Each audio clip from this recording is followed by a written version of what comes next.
Allez, on va commencer. Donc l'idée, là, je vais vous présenter la méthode de refacto qui s'appelle Lift-Up Conditional. Donc c'est une méthode de refacto que j'ai appris l'année dernière. A priori, c'est un truc qui est plutôt classique et qui se base notamment sur le kata Guided Rose. Je ne sais pas si vous connaissez.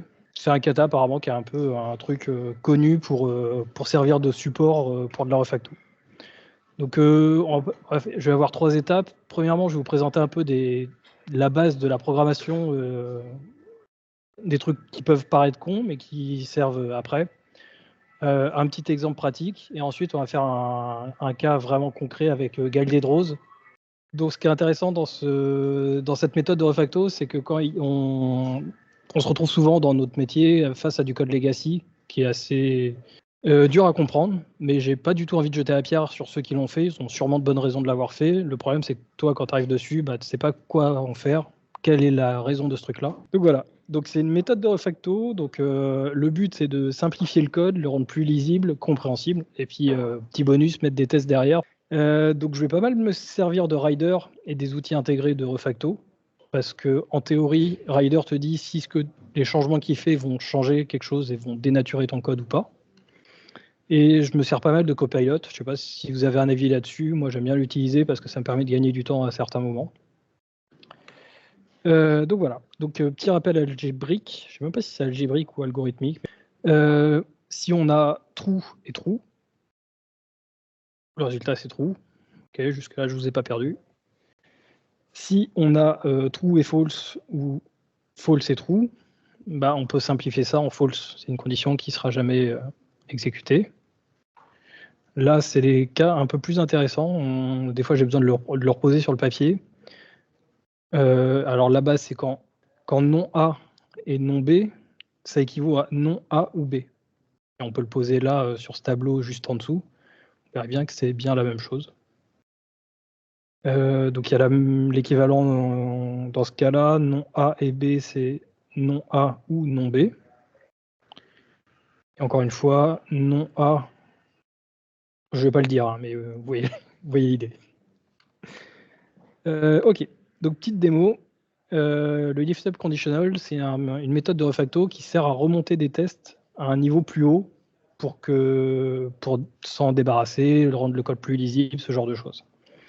Là, par exemple, c'est arbitraire, je vous dis, on veut remonter le test B, mais c'est un exemple. Dans le cas qu'on verra après, concret, on verra quel cas on prendra qui feront plus de sens à remonter plus haut. Donc là, on voit que s'il y a, et sinon, donc il y a 2 cas, on teste A et B, et dans les 2 branches du A, on teste B. Donc là, on veut se dire, on veut remonter le test sur B au-dessus du test par rapport à A. Donc la méthode qui est utilisée, c'est de tout dupliquer. Donc là, on avait une méthode lift-up qui s'appelait comme ça. On va en créer une deuxième, et dans laquelle on va remettre le test B au-dessus. Première étape, on remplace du coup le B par sa valeur dans chaque branche respective. Donc là, B vaut true et là, B vaut false. Ensuite, on utilise un outil de refacto comme intégré à Rider pour inliner la méthode.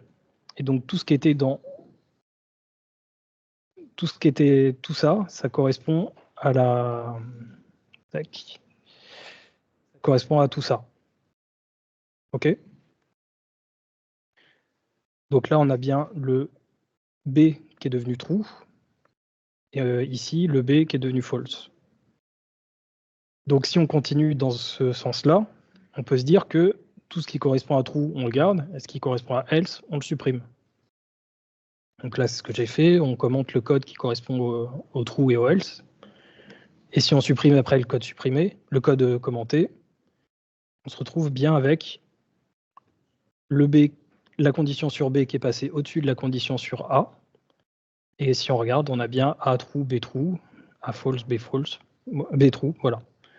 Donc ça correspond bien à ce qu'on attendait. Petit cas pratique premier. Tac. Donc en C#, le premier cas, donc on a exactement ça. Ce que je vais faire, c'est je vais prendre mon outil de refacto. Désolé, ça charge. Okay. Je lui dis, extrais-moi cette méthode. Tac. On lui donne un joli nom. Ici, on vient faire if b. Dans ce cas-là, on fait ça. Et sinon, on fait ça. On remplace b par true dans ce cas-là, et b par false dans ce cas-là.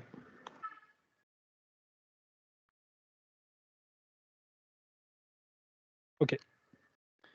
Et donc là, je vais réutiliser les outils de Rider, donc inline méthode. Je inline tous les usages et je la supprime. Donc voilà. Et donc là, Rider, il me dit directement, OK, cette partie-là ne sert à rien, supprime-le-moi. Cette partie-là ne sert à rien, supprime-le-moi. Pareil. Tac, on enlève les accolades qui servent à rien. Là, on enlève le trou, les accolades. Voilà. Et on se retrouve en, je n'ai pas chronométré, mais 2 minutes. On a inversé les deux conditions sans vraiment taper du code, juste avec des outils de refacto. Normalement, Rider est un peu plus performant. Je ne sais pas pourquoi, là, j'arrive pas à avoir les bons trucs qui me disent là, je dois remplacer la branche true et la branche false avec la valeur en dur, true et false. D'habitude, j'ai pas à le faire et Rider me le détecte tout seul. Et pareil, les if, il me les supprime tout seul. Donc là, c'est pas grave. J'ai un peu de code à taper, de code à supprimer, mais globalement, j'ai rien modifié. Et apparemment, j'ai des tests unitaires. Ouais. Donc, je relance mes tests. Voilà, tous mes cas sont bons. Maintenant, on va essayer d'appliquer ça. Donc là, c'est ce mise en pratique 1, c'est ce que je viens de faire. La deuxième, donc c'est basé sur Guided Rose. Pour info, sur Scata, moi je vais le faire en C# là, mais il y a beaucoup de langages, il y a Java, il y a. Tac. Donc le code en question est un code assez moche, on va pas se le cacher, avec beaucoup d'imbrications. Et je pense qu'on a tous vu du code un peu comme ça, où il y a des magic numbers un peu partout. On ne sait pas ce que ça fait, on ne sait pas pourquoi ça le fait. Ouais, il doit manquer un if au milieu. Donc voilà. Donc dans les deux repos, donc ça c'est le repo de base, moi j'ai cloné le repo d'un de mes anciens collègues, Pierrick, qui avait rajouté des tests, des approval tests avec la librairie Verify dans approval test. Donc ce qui est bien avec cette librairie, c'est que là on lui dit capture-moi la console, lance mon programme, et ensuite vérifie que l'output est bien l'output. Donc on run le test. Normalement là il va pas être content parce que c'est la première fois qu'on run, il dit bah voilà ce que j'ai reçu. Voilà ce que j'ai reçu et voilà ce que je voudrais. Et donc on voit que dans la version de droite approved, il a rien. Donc on copie-colle parce que c'est ce qu'on a reçu. Et on n'a pas encore fait de refactoring, donc on voit que le programme là, il fait un oh my guy et ensuite il passe plein de jours en revue et on voit qu'on a des stocks a priori qui bougent, des produits. Voilà, je comprends pas tout. Mais a priori, c'est ce que le programme est censé faire. Donc ça va nous servir de base de vérité pour refactorer un peu. Donc revenons-en à ce magnifique petit programme. Bon, bah, je vais commencer un petit peu. Si vous voulez, déjà, on va convertir ce for en for each, parce que Rider le propose. Donc là, on voit bien qu'on avait un for qui ne sert à rien parce qu'on utilise l'index. On n'utilise jamais l'index, donc on sait qu'on n'utilise que les items un par un dans la liste. Donc ça veut dire que ce qu'il y a dans ce for, on peut peut-être l'extraire dans une méthode. Ouais, c'est ça. Donc do something for item. Voilà. Donc pour chaque item, on fait quelque chose sur les items. On relance les tests. Ah oui, pardon, j'avais pas relancé les tests avant, mais voilà, on est bien, on n'a rien cassé pour l'instant. OK. Donc, maintenant, dans ces tests, dans cette méthode, donc a priori, cette méthode s'applique sur un item. On a l'air de faire des trucs sur le name, mais à plusieurs niveaux. Moi, je m'intéresserais bien au name. Je sais pas ce que vous en pensez. OK. Déjà, je vais remplacer ces différents par des égal, parce que ça me simplifie la vie derrière. Vous voyez, dans Rider, il y a plusieurs options qui sont proposées, notamment une qui dit change sémantics. Donc, il faut faire attention, quand il dit change sémantics, ça veut dire que ça change le. Voilà. Là, il a juste remplacé le différent par un égal. Donc, si on relance les tests, on a cassé quelque chose. Donc, on rollback, on relance les tests et normalement, ça va devenir vert. Voilà. Donc, ça, on va le modifier en égal.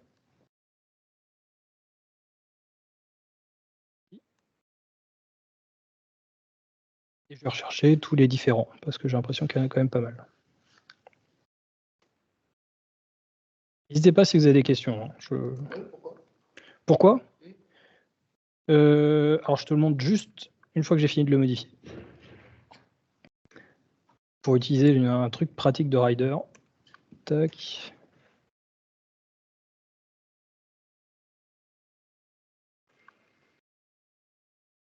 OK, on n'a plus de différents. Et donc là, ce que je vais faire, je vais prendre ça. Je vais faire tac, introduce variable. Et là, il va me remplacer tous ces trucs-là. Donc si j'ai un mélange de égal et de différents, il ne va pas tous me les retrouver. Donc c'est intéressant de tous les mettre sous la même forme, comme ça il les trouve. Donc is aged brie.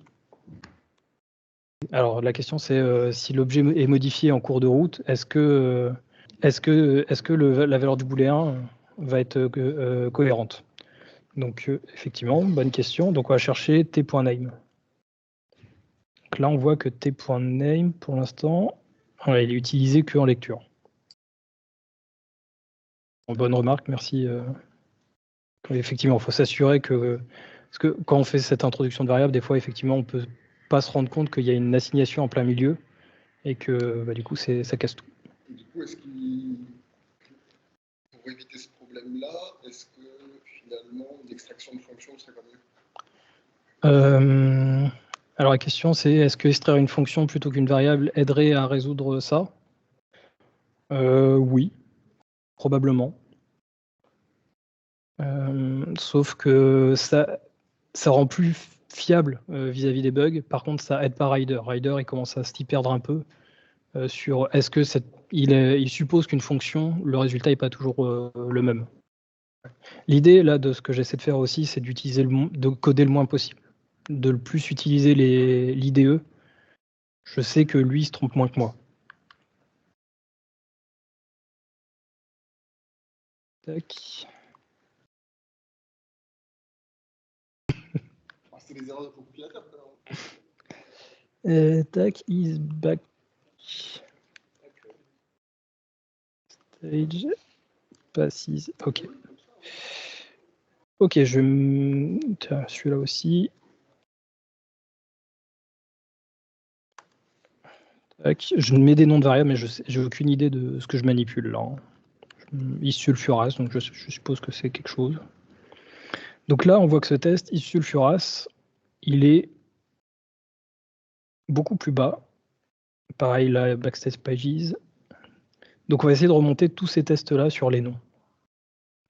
Et donc on va appliquer la méthode dont je vous parlais. Qu'est-ce qu'on remonte? Allez, vous avez une idée de duquel on remonte? Une question? Ouais. Alors, c'est une bonne question, c'est comment savoir quel test remonter? Là, moi, c'est pas la première fois que je fais ce kata, donc je sais que celui-là, c'est intéressant de le remonter. Mais c'est un peu au feeling, en lisant le code, en se disant quels sont les... Là, je sais qu'il y a des propriétés qui... Ouais, la propriété name, c'est celle qui est la plus utilisée pour faire des conditions, de ce que j'ai vu. Donc effectivement, c'est un peu là-dessus que je me suis basé pour me dire, ouais, c'est ce truc-là qui est peut-être le plus discriminant dans les conditions. Surtout que les quantités, elles évoluent. Donc, comme on disait tout à l'heure, si les propriétés changent, c'est un peu chiant à manipuler. Alors que là, le name, on n'est que en lecture, donc c'est ce qu'il y a le plus simple, le plus utilisé, donc c'est un bon client. Ok, donc qu'est-ce qu'on va remonter? On va remonter le bris, allez.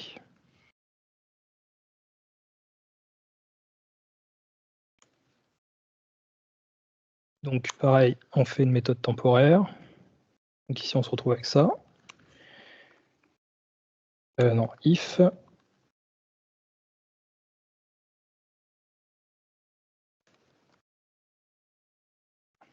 Ah bah tiens, là, il me propose de remplacer.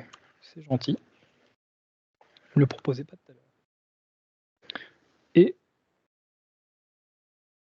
on re-inline la méthode.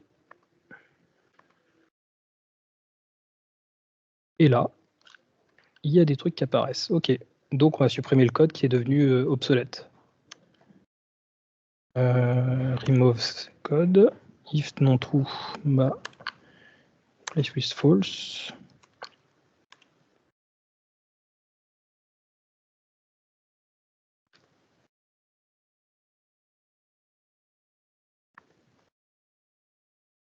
Ici, il va jamais.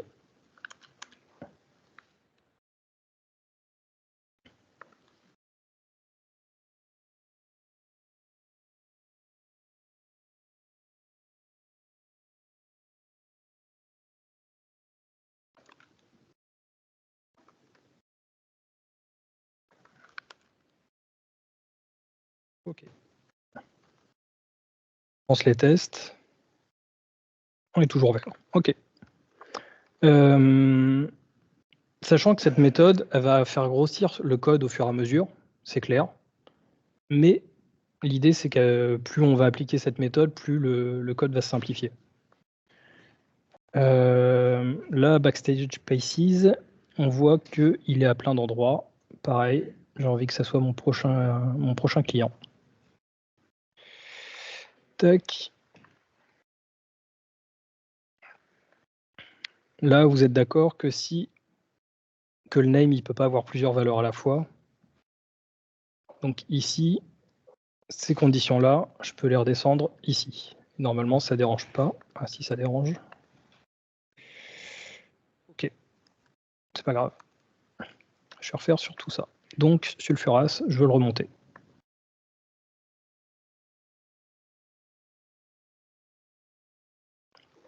Est-ce que je vous dis des bêtises? Ouais, je vous dis des bêtises. Je reviens en arrière.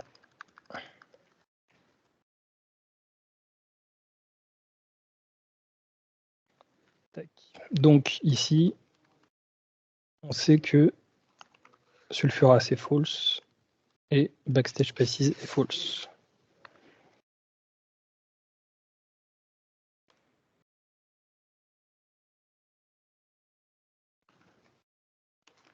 Et donc là, alors il y a un truc qui est aussi à faire sur ce genre d'exercice, c'est de ne pas hésiter à revenir en arrière. Si on sent que ça ne va pas trop dans le sens où on veut, on revient en arrière et on revoit plus tard.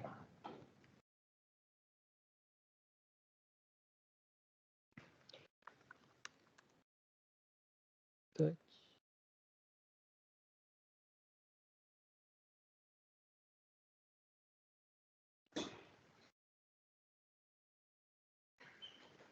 OK.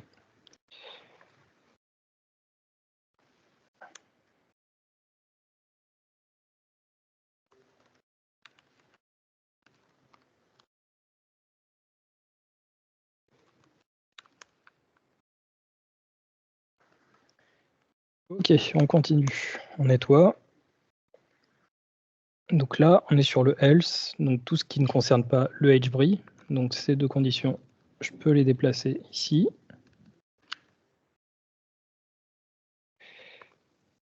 Et tac, il n'y a rien après. Donc ici, je peux faire un return.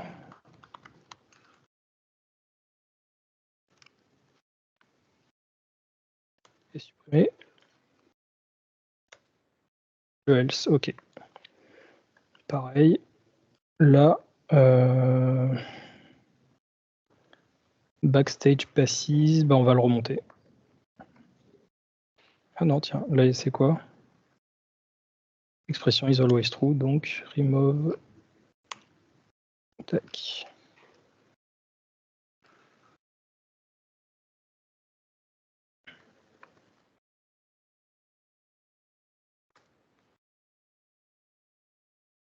L'impression que j'ai raté quelque chose, mais est-ce que les tests passent toujours? Ok, ça passe toujours. Donc on va remonter les tests pour les backstage passes.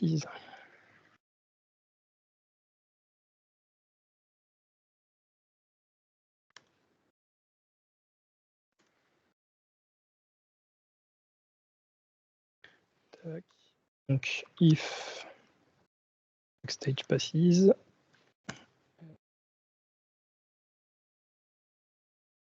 Tac. Donc ici, on sait qu'on a false. Ici, on sait qu'on a true. Et si on est backstage passes, on n'est pas sûr. On re-inline tout. Et il y a encore du code qui peut être supprimé. Tac.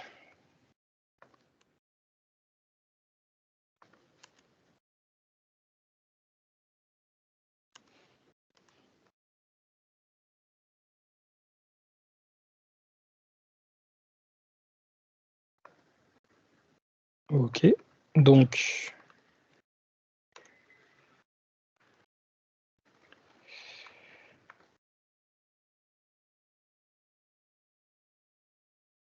on est d'accord que tout ce if correspond au code des backstage passes.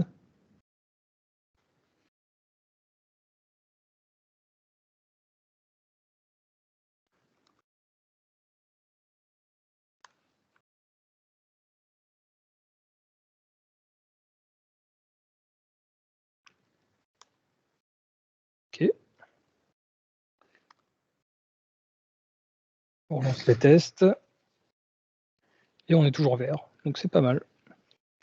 Il ne nous reste plus qu'un seul test, les sulfurases. Bon allez, c'est parti.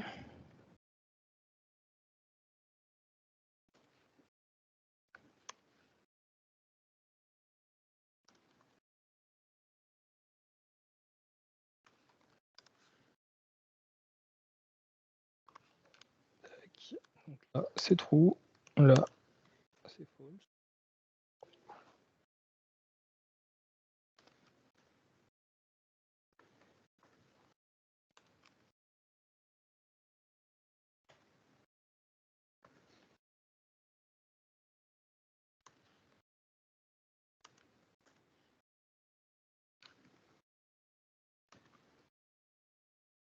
Ok, donc là, a priori, on fait pas grand-chose.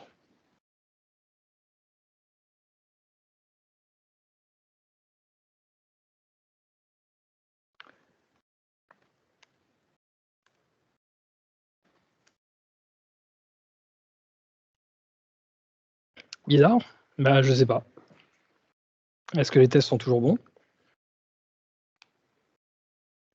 Ouais. Est-ce que si on passe sur la couverture, est-ce qu'on passe bien là?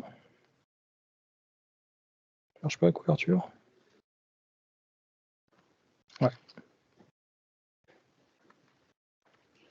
Ok.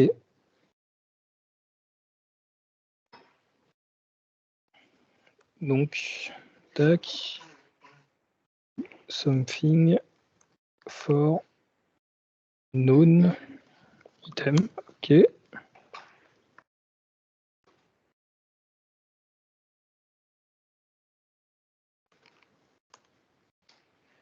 Tac. Donc voilà. Donc déjà, on se rend compte que on a pu isoler le code en fonction du type d'objet. Qu'il y a un type d'objet qui était un peu imbriqué partout dans le code, alors qu'au final, ce qu'on voulait, c'était ne rien faire du tout dessus. Ça ressortait pas du tout du code. Si on regarde le bris, qu'est-ce qui se passe sur le bris? Donc, si la quantité n'est pas à 50, j'ai l'impression que 50 c'est le maximum de quantité. Sell in, bon, ça a l'air d'être la date d'expiration. Et si la date d'expiration est négative, dans ce cas-là, la quantité augmente. Qualité, pardon. Qualité. Ok. Donc là, déjà, moi, en lisant ça, je comprends que, comme son nom l'indique, le vieux brie, sa qualité augmente avec le temps. Donc chaque jour, sa qualité augmente de 1. Par contre, quand il a atteint sa date de péremption, bah, sa qualité augmente encore plus, parce qu'il est maturé. Ça, je ne le voyais pas du tout avant dans le code. Alors là, quelqu'un a une suggestion, une idée? Est-ce qu'il y a un test qui serait remonté? Alors là, je peux vous montrer déjà ce qu'on peut peut-être faire.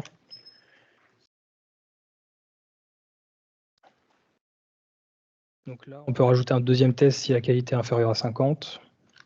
A priori, on ne va pas dépasser 50.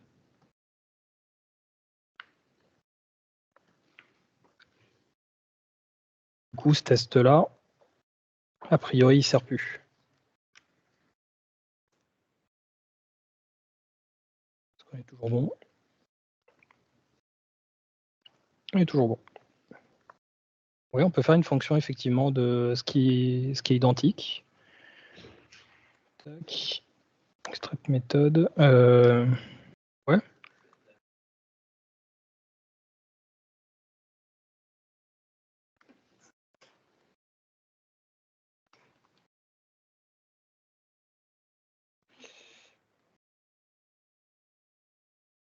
Allez.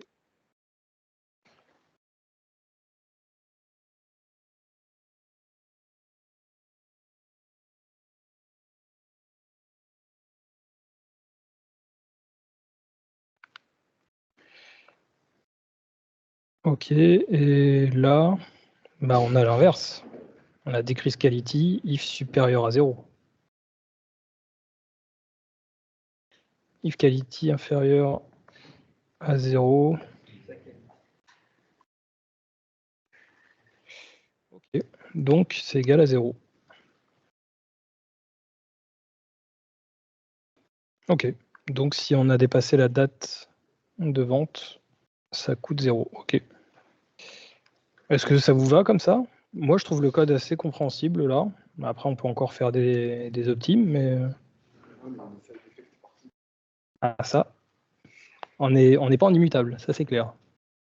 Il y a des side effects partout, je répète d'ailleurs. Ok. Alors moi, je comprends effectivement quand je lis ça. Qu'un pass, sa qualité augmente de base. Si on se rapproche de la date, elle augmente de 2. Et si on est à plus que 5 jours de la date, elle augmente de 3. Et si on a passé la date, ça vaut plus rien. C'est ça. Ok. Donc si on fait ça, on peut peut-être faire ça. If selling quality. Est-ce que les tests sont toujours verts? Ok. Donc comme ça, on a toute cette partie-là qui est affectée par le sell-in et cette partie-là qui n'est pas affectée. Alors l'incrément, quand tu calcules un incrément, quand tu veux mettre 0, justement tu fais moins quality, tu n'utilises pas l'objet. Ok, déclare une variable increment que j'assigne à 1.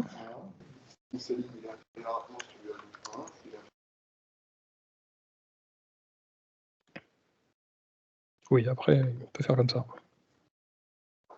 Ou sinon... En gros, ça évite d'avoir...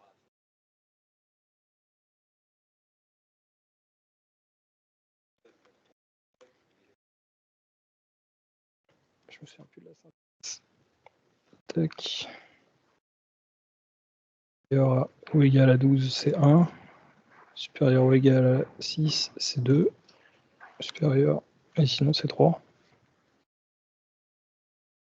C'est ça.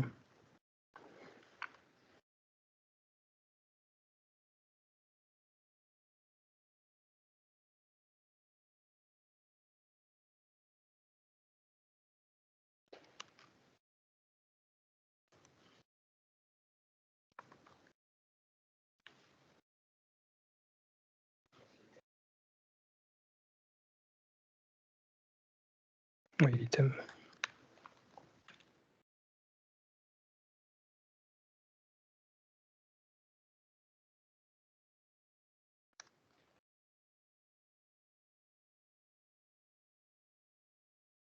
Comme ça.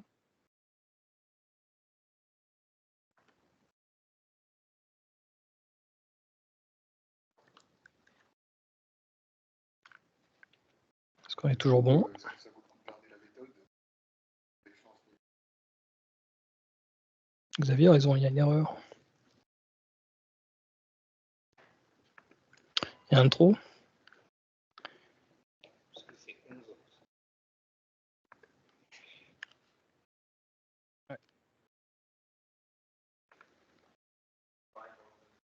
Ok.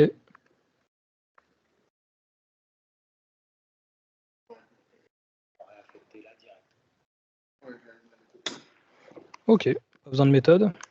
Et ben on la met direct.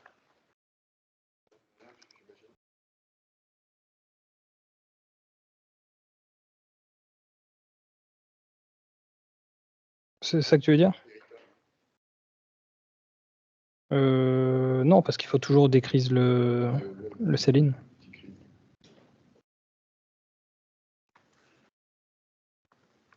Tac. Et else.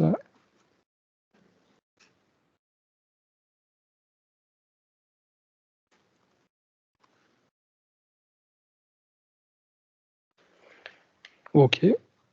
Ça, on supprime. Du coup, cette méthode ne sert plus. Du coup, là, sur la fin, on a un peu dévié, on n'a pas trop fait de lift-up. Parce que honnêtement, quand j'ai essayé de le faire aussi sur cette partie-là, j'ai vraiment galéré. Clairement, ça ne s'applique pas à tout. Mais récemment, dans la mission où je suis, j'ai pu appliquer cette méthode et sur un code qui était vraiment très dur à comprendre. Et j'ai pu ressortir justement des règles métiers qui étaient claires. Et là où il y avait une ligne, une méthode qui faisait 300 lignes, un truc comme ça, avec tout imbriqué, création de XML, lecture en base de données, il y avait une petite règle métier qui était la partie importante, qui était complètement paumée. Bah, j'ai pu l'extraire avec cette méthode dans une fonction qui faisait 10 lignes et qui, justement, avec un peu de pattern matching, ça rendait un truc très lisible. Et limite que tu peux montrer à ton métier, quoi, leur dire est-ce que c'est ça les règles ou pas. Et apparemment, c'est une méthode connue, ce kata aussi est connu. Moi, j'en ai appris, je l'ai connu il n'y a pas longtemps. Et je suis content d'avoir ajouté ça à mon arc, donc c'est pour ça que je voulais vous le présenter aujourd'hui. Voilà. Est-ce que vous avez des questions ou des remarques? Bon, merci beaucoup.